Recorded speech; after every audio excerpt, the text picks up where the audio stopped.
seasonality is still with us, even if it is a pale, contracted shadow of its former self.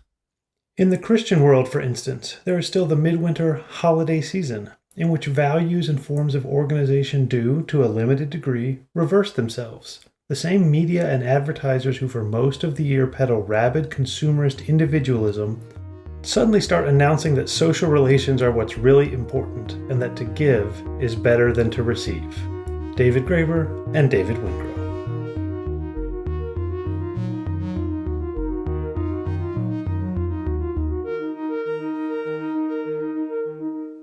Welcome back to Everyday Anarchism, the show that finds anarchism, mutual aid, cooperation, and non-domination in your everyday life. I am your host, Graham Culbertson. This week's episode is about Christmas, second Christmas episode in a row, and specifically Christmas in the Twilight Zone. I want to look at Christmas as a time of transformation in which we alter our world to fit the season, as in that opening quote from Graeber and Wingro. And the season in this case is the cold, the dark, the time when fellowship is needed.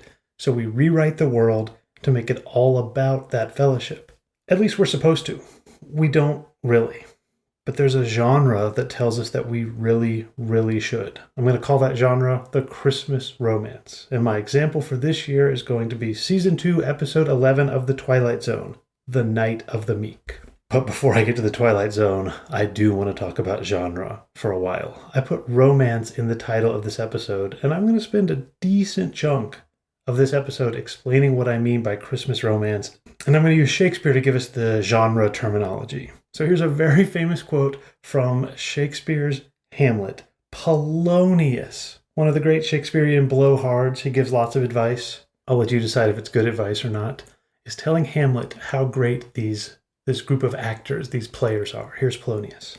The best actors in the world, either for tragedy, comedy, history, pastoral comical, historical pastoral, tragical historical, tragical comical, historical pastoral, scene individable, or poem unlimited. Did you catch all those genres? That was a lot of genres. Thanks, Polonius.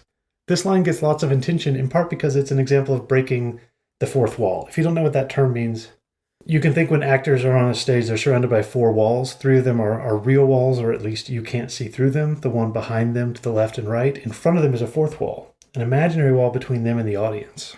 And so breaking the fourth wall is when someone on stage talks to the audience. And sometimes the characters actually do directly talk to the audience in Shakespeare about themselves or about the play. This isn't quite there, but Polonius is saying, hey, here's all the different kinds of plays that can be written. So when people study Shakespeare, they write about this line a lot, because here's Shakespeare talking about genre. In a lot of ways, the genres that Polonius is talking about are still familiar to us. He talks about tragedy, comedy, he says history.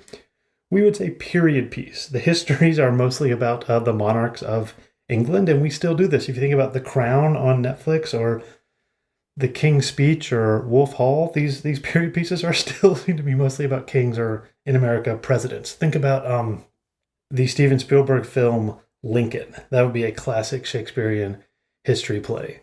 But as Polonius goes on, it starts to break down. Tragical, comical, historical, pastoral. Something that's a tragedy, a comedy, historical, and takes place in the countryside, pastoral.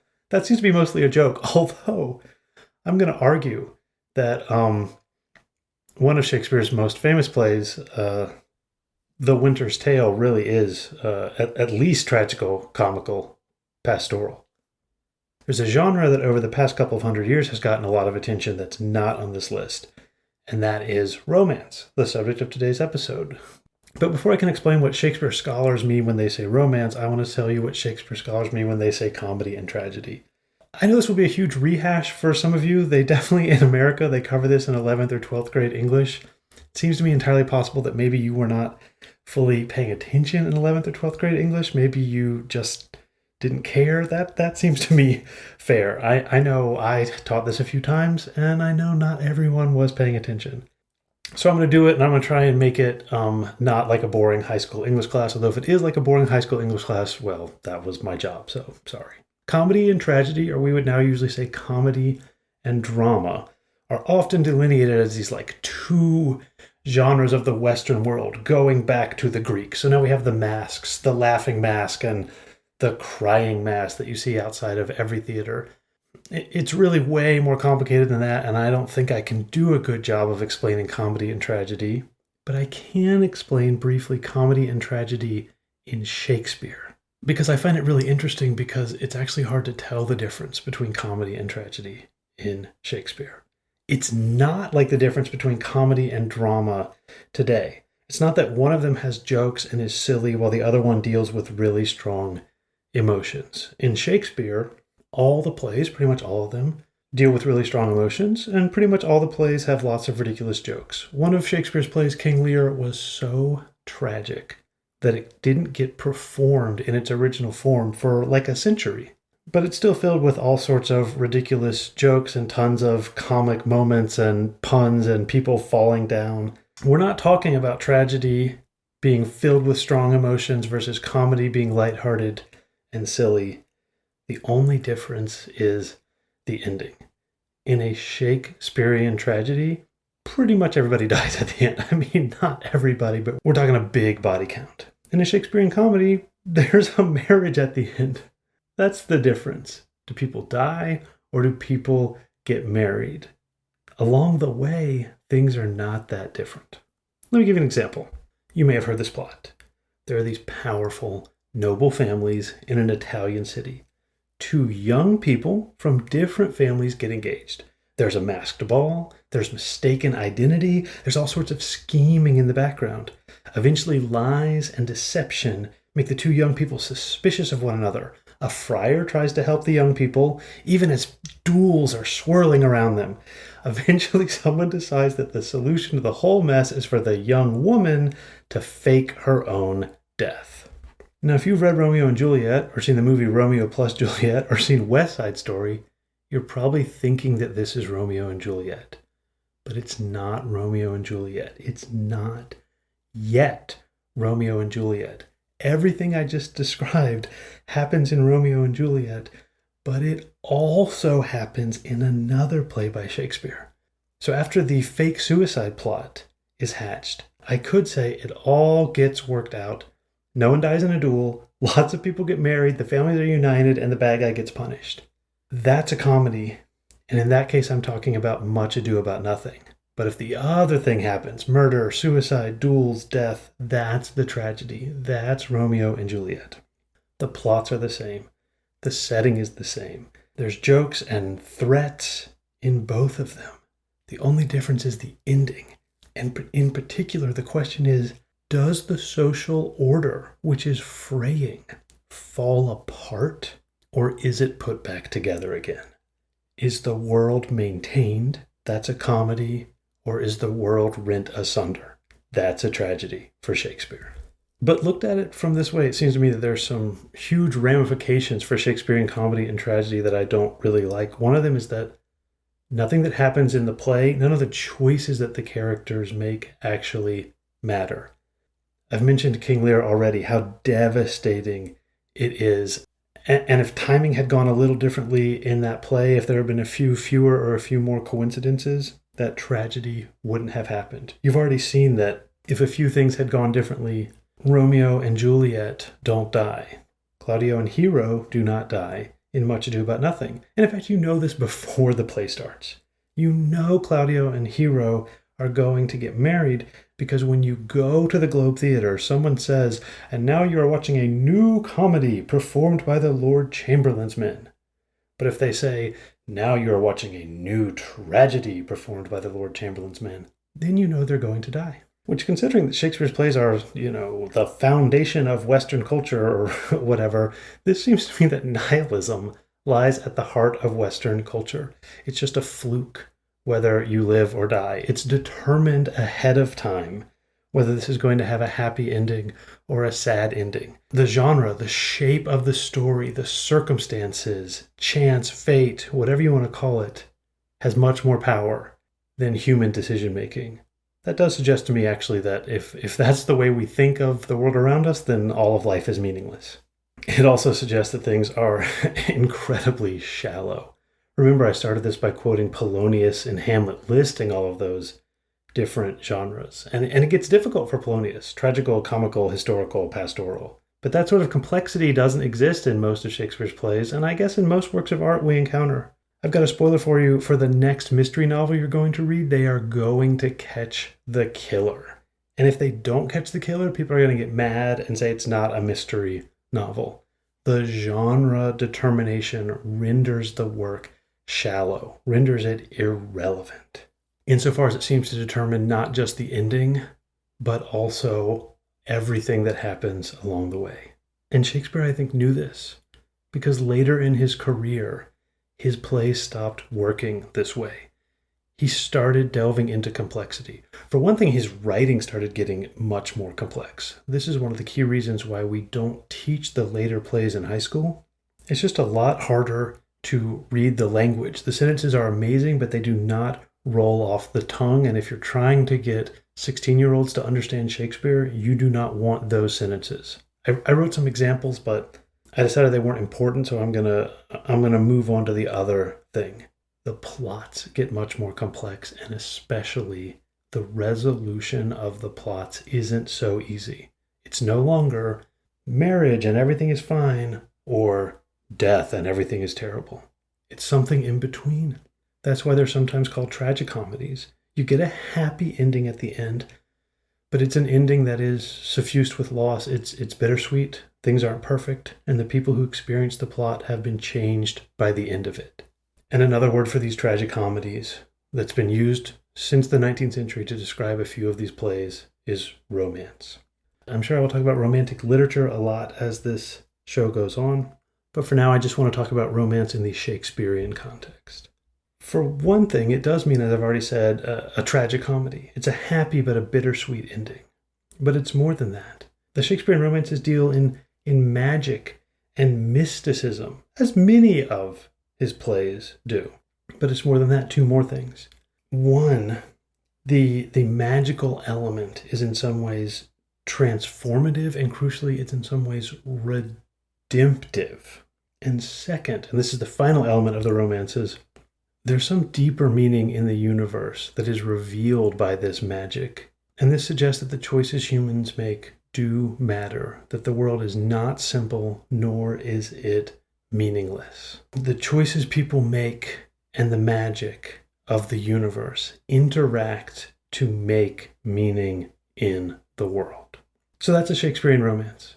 Things end happily. Maybe they seem to end even completely happily, but along the way there is real suffering and pain.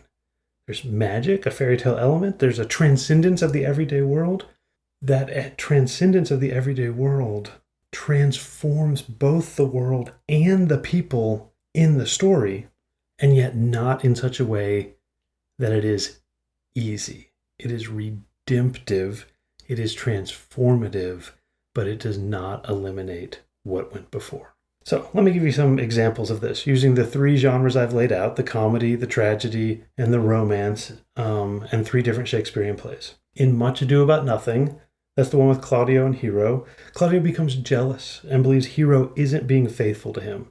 I don't remember exactly what happens. It doesn't really matter. Hero and Claudio are both super boring, etc., etc. They get married. Yay. In Othello, Othello becomes jealous and believes that Desdemona isn't being faithful to him. I do remember what happens. I'm not going to recount it here, but let's just say everyone dies. That's comedy. That's tragedy. In The Winter's Tale, which is that tragical, comical, pastoral play I've been talking about, Leontes becomes jealous and believes that Hermione isn't being faithful to him. Their son dies of heartbreak over the false accusation. And among all these other things happening, Hermione is transformed into a statue. In the final scene of the play, Leontes sees the statue, repents, and Hermione is re-transformed into a human and rejoins him. Also, there's a wedding, but their son is still dead, and it is 16 years later. It is a happy ending, sure, compared to Othello, but it's not a happy ending like Much Ado About Nothing. And the ending for me means so much more than the endings in either the tragedy or the comedy. It doesn't feel predetermined. It doesn't feel nihilistic. It doesn't feel easy. So, offered up to you my theory of Christmas movies. The great Christmas movies are romances. Christmas is about redemption and transformation. That's key to one element of Christianity, this redemption and transformation. But the Christmas movies also recognize the tragedy of the world, the absurdity, the despair that it is so easy to feel. Christmas is now a solstice holiday, and so it fits right in. It's the darkest, longest night of the year. That's when we feel the despair, and that's why the hope is so much more hard-won. I think that's why Easter, which is so much more important than Christmas in the traditional Christian thinking, has fallen so far behind Christmas in our imagination. Not just because, part of it is that it's so much easier to commercialize and materialize Christmas. That's part of it. But because in Easter, the redemption and transformation happens on this enormous cosmic scale. It's the entire universe being transformed, and in some ways, it's just sort of the end. There are bunnies and everyone is happy, and also some people go to hell. In the Christmas story, and especially in the Christmas romance, which I'm going to argue started in the 19th century, this redemption happens in a single human heart. But from there it spreads and transforms an entire community. And this is what makes the Christmas romances so anarchist for me. They are a story of an individual, and yet also they're animated by a spirit of communion, belonging, togetherness that brings everyone together. But it does it voluntarily. Scrooge has to be convinced individually of the value of community. He cannot be guilted into it. You cannot tell Scrooge, this is what you owe the poor. That doesn't work. You cannot force someone to feel the Christmas spirit. But in the Christmas romances, magic reveals the value of the Christmas spirit. Magic is transformative. Sometimes it's secular magic. It's just fraternal goodwill. So often it is actually magical. It's a fairy tale calling back to the romances of the medieval period. Ghosts and spirits and angels. That's the magical part of so many of these great Christmas romances. And obviously by now, I think you can tell the first one is A Christmas Carol. It seems to me that it created the definition of this Christmas romance which I've been using, and it did, in fact. I think Dickens borrowed it from Shakespeare. We've got tragedy, we've got suffering, we've got losses that can never be made up. But we've got a happy ending, as happy as it can be. Tiny Tim, who did not die. And the happy ending came because magic intervened and showed an individual the value of community and belonging. There's our Christmas romance. Here's another big thing that we get from Dickens in the Christmas romance is the Christmas story since the 19th century has been a critique of capitalism, even as Christmas is being swallowed up by capitalism. That's the Christmas romance. It's basically just a Shakespearean romance, except the transformative magic is Christmas, and the enemy is not sexual jealousy, like it usually is in Shakespeare, but capitalism. Let me try this out real quick on a couple of famous texts. It's a Wonderful Life. That is absolutely a Christmas romance. If you haven't seen It's a Wonderful Life and you just have a vague sense that it's this happy Christmas movie with an angel and Christmas and happiness, I recommend you check the movie out. It is a dark, dark movie. It has lost dreams, suicide, war, all sorts of losses suffered that can never be made up. The villain is, yes, of course, capitalism, a banker. This is a movie in which Scrooge does not get redeemed. The movie ends well, at least as well as it can under the circumstances, through the magical intervention of the spirit of Christmas in the heart of one person. It seems to me that if you think of the best and most beloved Christmas stories, well, besides It's a Wonderful Life and A Christmas Carol, think for a second. I think you're going to find they are Christmas romances. Let me give you some examples, though, of things that are not Christmas romances. First of all, obviously, Die Hard. As you know, the internet loves to get into arguments about whether or not Die Hard is a Christmas movie. These arguments are stupid because no one is defining their terms. Everyone defines a Christmas movie differently, shows that Die Hard does or does not fit into that genre, and then they yell at each other on Twitter. That's pretty much what the internet does. No, it seems to me pretty obvious that Die Hard is a Christmas movie in the sense that it takes place at Christmas and has Christmas music and Christmas decorations, but it is not a Christmas romance. Even though the movie seems to be about the problems of capitalism, there's not really a sense that capitalism is being challenged or questioned. There's a romantic couple at the center, and they do not experience any sort of transformative understanding. Violence solves everything. And then I guess things just go back to normal at the end. No transformation, no magic, no critique of capitalism, no new spirit of community, no Christmas romance for Die Hard. Now, when you say the phrase Christmas romance, you're probably conjuring another kind of movie. Yes, Hallmark Christmas movies. I think they fail the Christmas romance test on every level. First of all, there is no critique of capitalism. These movies love capitalism. They love stuff. They love materialism. I think there's some vague critique of big city lawyers, but people move to the small town and they live in the nicest, biggest, most ridiculous houses that are decorated by crate and barrel. There's no sense of capitalistic critique. There is also no stakes. There's no potential for tragedy. There's nothing bittersweet. There's nothing that needs to be overcome. Again, the movie sort of pretends that there's a Scrooge-like figure in the center of this movie. It's usually a woman who's too busy working to appreciate the hunky lumberjack in her hometown. But that is bullshit. There is no transformation. There is only a pseudo transformation. There is love, but love without loss, love without tragedy. It has only the surface appearance of a transformation. Those people do not need Christmas to redeem their world. I want to spend a little bit more time talking about this transformation because I'm drawing this idea from the work of Stanley Cavell, who is a philosopher who wrote a lot about Hollywood movies and their connection to these ideas in Shakespeare. Cavell writes about this genre of Hollywood movies that he calls the remarriage comedy in 30s Hollywood, which he says is an updating of the Shakespearean comedy. And he says, crucially, the thing that distinguishes a true remarriage comedy from a pseudo-remarriage comedy is that the transformation is real. This is also, you can see, the difference for me between a Christmas romance and a Hallmark Christmas romantic comedy. Here's Cavell.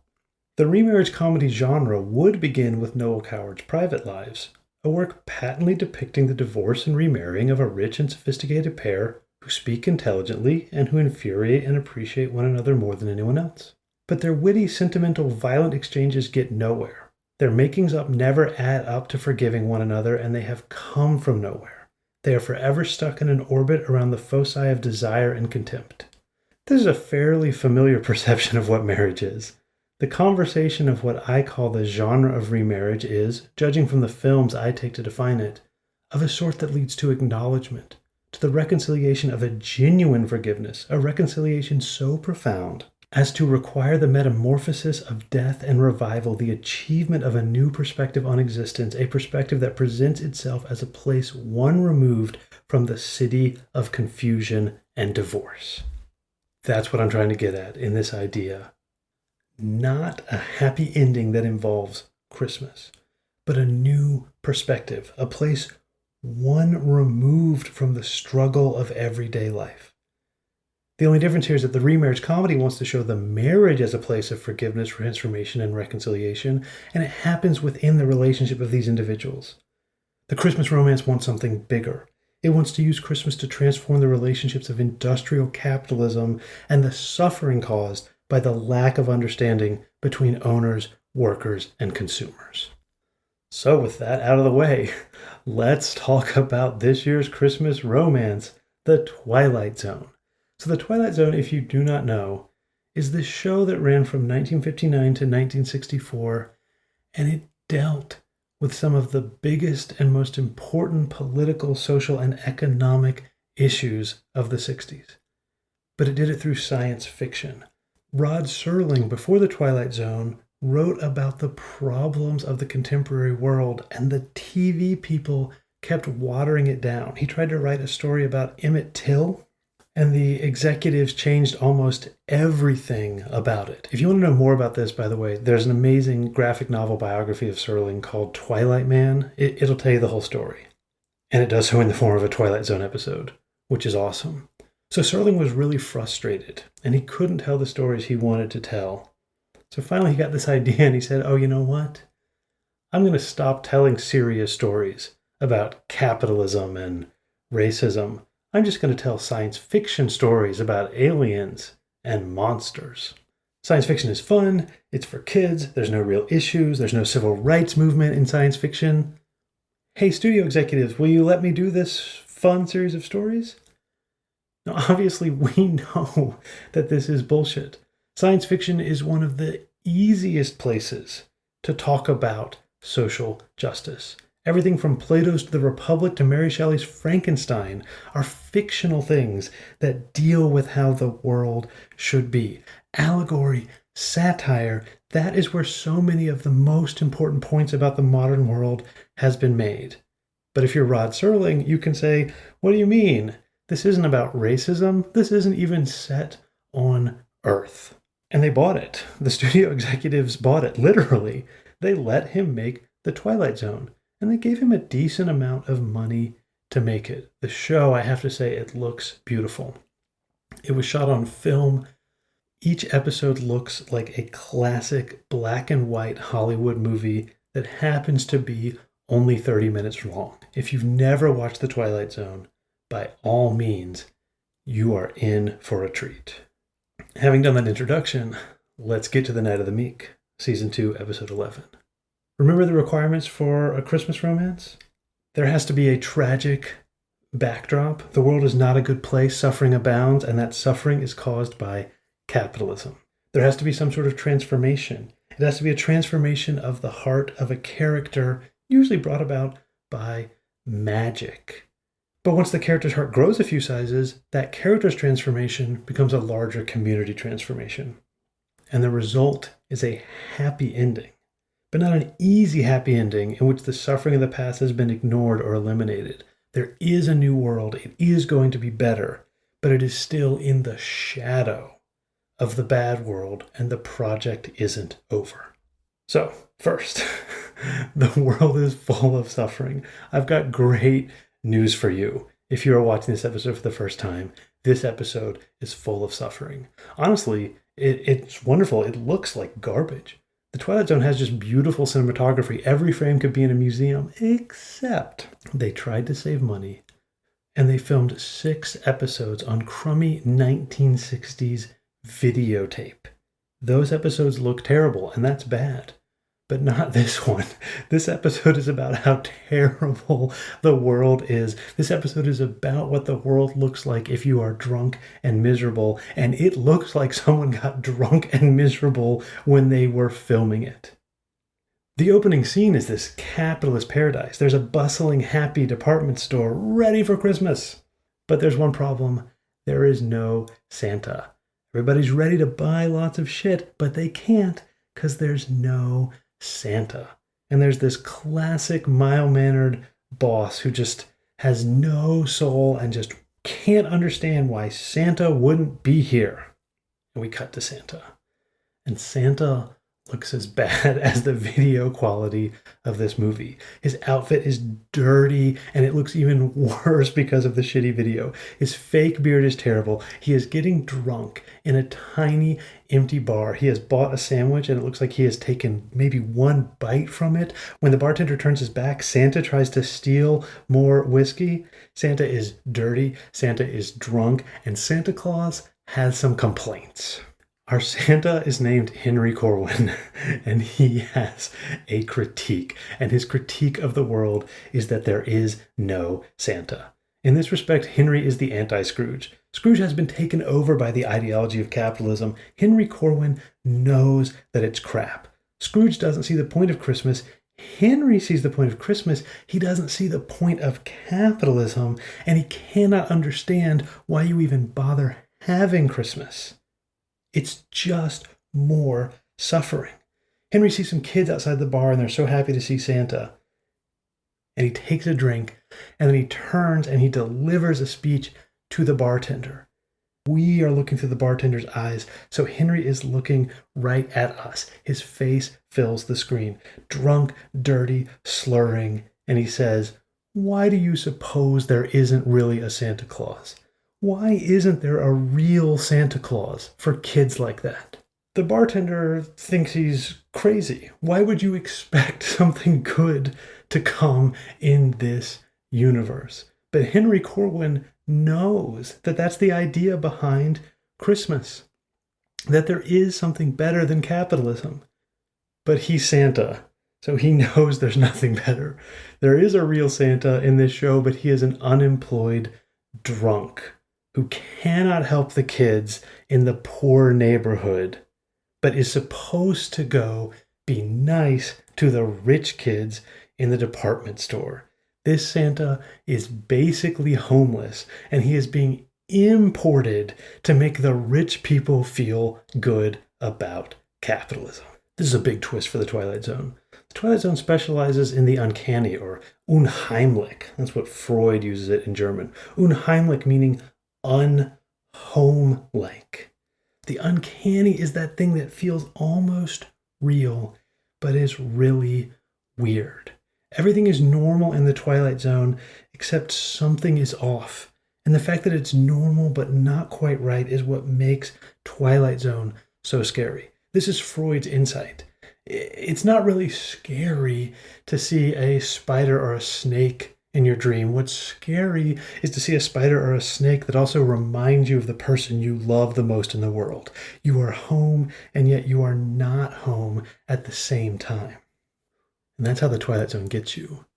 You're in a regular American neighborhood, except it's not a regular American neighborhood at the same time. And it forces you to see the American neighborhood in this new, uncanny way. But there's nothing uncanny about this one. There's no magic. There's no aliens. There just isn't a Santa, which is the real world that we live in. We're not on another planet. We're not in hell. We just have an unemployed guy who hates his job. His boss is a dick. He drinks so he doesn't have to think about how bad the world is, and he doesn't understand why he's surrounded by starving children. This is not a distorted vision of the world that has been made uncanny. This is just our world. Rod Serling has dropped the science fiction part. This is just what 20th century America looks like. It is capitalism, it is suffering, and Christmas is a cruel joke played on poor children. When Corwin finally does show up to work, he offends a woman by being drunk. He doesn't do anything, he just is drunk. And his boss yells at him. The boss, I think, maybe is the guy who plays a Piglet in the Winnie the Pooh stories. At least he sounds like he has the same voice. And Corwin gives this amazing speech about what Christmas should mean. I can either drink or I can weep, and drinking is so much more subtle. But as for my insubordination, I was not rude to that woman. Someone should remind her that Christmas is more than barging up and down department store aisles and pushing people out of the way. Someone has to tell her that Christmas is another thing finer than that. Richer, finer, truer, and it should come with patience, love, charity, compassion. That's what I would have told her if you had given me the chance. I don't know how to tell you, I don't know. All I know is that I'm an aging, purposeless relic of another time, and I live in a dirty, rooming house on a street filled with hungry kids and shabby people, where the only thing that comes down the chimney on Christmas Eve is more poverty. Do you know another reason why I drink, Mr. Dundee? So that when I walk down the tenements, I can really think it's the North Pole, and the children are elves, and that I'm really Santa Claus bringing a bag of wondrous gifts for all of them. I just wish, Mr. Dundee, on one Christmas, only one, that I could see some of the hopeless ones and the dreamless ones. Just on one Christmas, I'd like to see the meek inherit the earth. And that's why I drink, Mr. Dundee, and that's why I weep. So there it is. And I would say this 60-year-old critique of capitalism is as relevant as it ever was. The chronic unemployed have been tossed aside, and the poor kids are only going to get more poverty. And the real problem is the hypocrisy. This goes back to the idea of Christians versus people who actually follow Christ. The real problem with Christmas is that it's a lie. Santa Claus is fake. It's not a better time of the year, or it's only a better time of the year for the people who can afford to make it a better time of the year, who are the people who don't need Christmas. The only thing that comes down the chimney is more poverty. This is the founding realization of socialism, that a society that creates enough for everyone, but then doesn't give it to most people, is monstrous. That would be bad enough, but then they have a holiday that pretends that everyone has enough and the world is about giving and joy, but it only extends to the wealthy. Now that will make you drink some whiskey with drunk, semi-homeless Santa Claus. Before I get to the transformation, which is coming, because I said this was a Christmas romance, I want to tie this into anarchism one more time. If you've watched the episode, you know that Corwin finds this bag filled with trash, and then it turns out that the bag of trash is a real Santa bag, and it gives everyone what they need. And we see him giving that stuff out in a room that's being presided over by a church lady.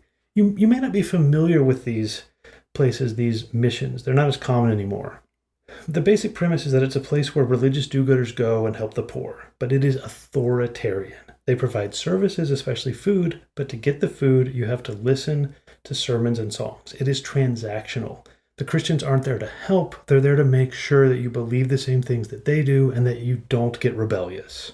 I'm going to take you to Jack London, who wrote probably the most important critique of these things in his book called People of the Abyss, which was also the book that sent George Orwell down on his journey into socialism and anarchism. Here's London. These people who try to help, their college settlements, missions, charities, and whatnot are failures.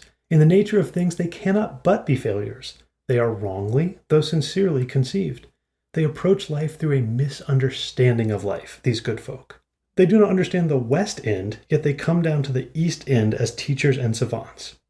They do not understand the simple sociology of Christ, yet they come to the miserable and the despised with the pomp of social redeemers. They have worked faithfully, but beyond relieving an infinitesimal fraction of misery and collecting a certain amount of data, which might otherwise have been more scientifically and less expensively collected, they have achieved nothing. As someone has said, they do everything for the poor except get off their backs. The very money they dribble out in their child schemes has been wrung from the poor. They come from a race of successful and predatory bipeds who stand between the worker and his wages. Then they try to tell the worker what he shall do with the pitiful balance left to him. Of what use in the name of God is it to establish nurseries for women workers, in which, for instance, a child is taken while the mother makes violets in Islington at 3 farthings a gross, when more children and violet makers than they can cope with are being born right along. The violet maker handles each flower 4 times, 576 handlings for 3 farthings, and in the day she handles the flowers 6,912 times for a wage of 9 pence. She is being robbed. Somebody is on her back, and a yearning for the beautiful and true and good will not lighten her burden. They do nothing for her, these dabblers, and what they do not do for the mother undoes at night, when the child comes home, all that they have done for the child in the day. And this mission worker in the Twilight Zone is definitely not getting off the backs of the poor man in the mission house. In fact, when Henry comes to the mission with the magic bag and gives everyone stuff, the mission worker becomes very, very upset. She is not there to fight poverty. If she were there to fight poverty, she would be happy that one of the old men got a sweater and another one got a cane. She is there to maintain the social order. And when the presents start getting handed out, she calls the cops. And when the cop shows up and arrests Corwin, he calls Corwin's boss. So now we've got the anti-anarchist holy trinity: church, state, boss. The triumvirate taking our freedoms and telling us they're helping us. A mission worker, a police officer, a boss. And this is where anarchism wildly diverges from so many other left-wing philosophies. They know what they need. When they get a hold of that bag, they don't ask for gold, they don't ask for diamonds, they just ask for the basic stuff. The only person who asks for anything fancy is the boss, and he gets cherry brandy of a good year. The church, the state, and the boss are always telling us that they know what we need and that poor people can't be trusted. But the poor people in the mission just ask for a pipe and a sweater and a cane. They know what they need. All right, maybe I didn't quite mean to, but now I've brought the gifts in, so I've brought the transformation. Part 2 of the Christmas romance is magic. The universe is altered, and this one is pretty simple. Corwin finds a bag, and the bag magically has presents in it. And if that's not magical enough for you, Corwin later meets an elf and becomes the actual Santa.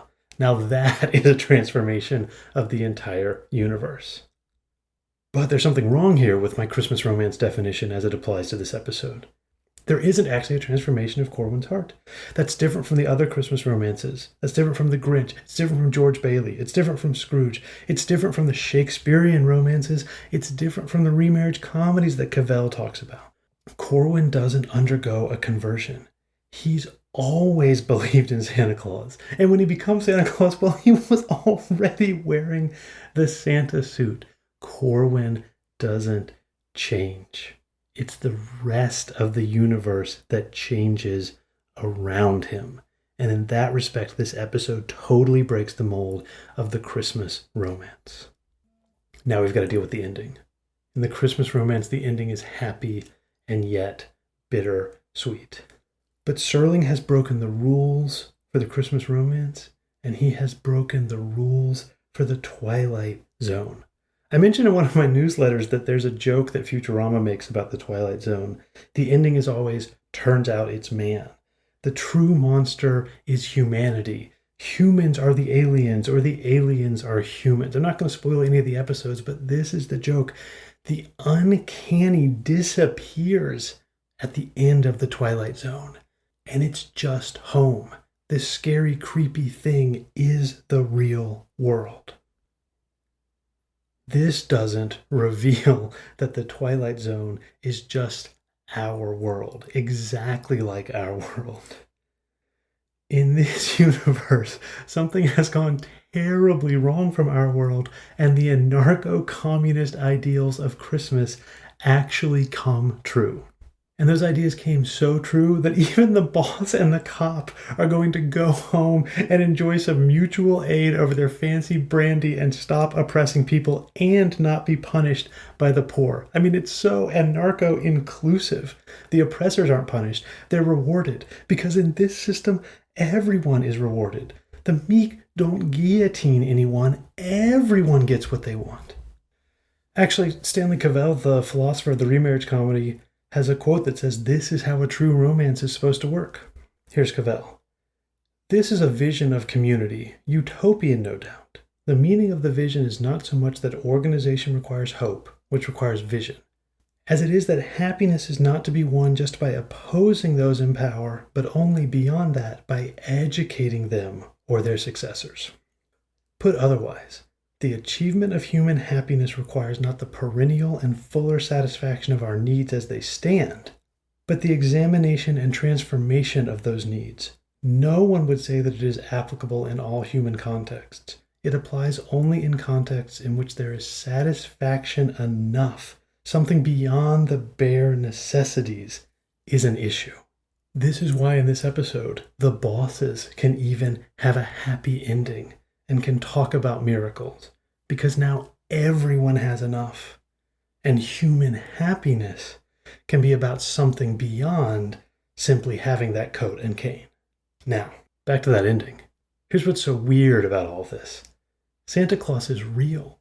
And then Serling comes in the closing speech, and he says this: "A word to the wise, to all the children of the 20th century, whether their concern be pediatrics or geriatrics, whether they crawl on hands and knees and wear diapers or walk with a cane and comb their beards. There's a wondrous magic to Christmas, and there's a special power reserved for little people. In short, there's nothing mightier than the meek. And a Merry Christmas to each and all." This makes the ending an absolute tragedy. There's a violation of the Christmas romance rules and the Twilight Zone rules. The world at hand is completely transformed. It's not bittersweet. Everything is good. So that's not a Christmas romance, and this isn't the Twilight Zone either, because this world is not our world. Here I think Serling is borrowing something from the anarchist playwright Bertolt Brecht. Brecht's plays often have pretty unhappy endings, because his goal is to get the audience involved. They should change the world, should take ownership of the world outside of the play. Things end badly in Brecht's plays so that you know that you need to go out and change the world. That's what Brecht does, and that's what Serling is doing here. In this case, it's the opposite. Things end well in Henry Corwin's world, but it's not our world. And that's why when Serling gives us this speech that there's nothing mightier than the meek, he might as well be screaming at us, go out there, educate, agitate, Organize. You have the power. That's what Christmas means.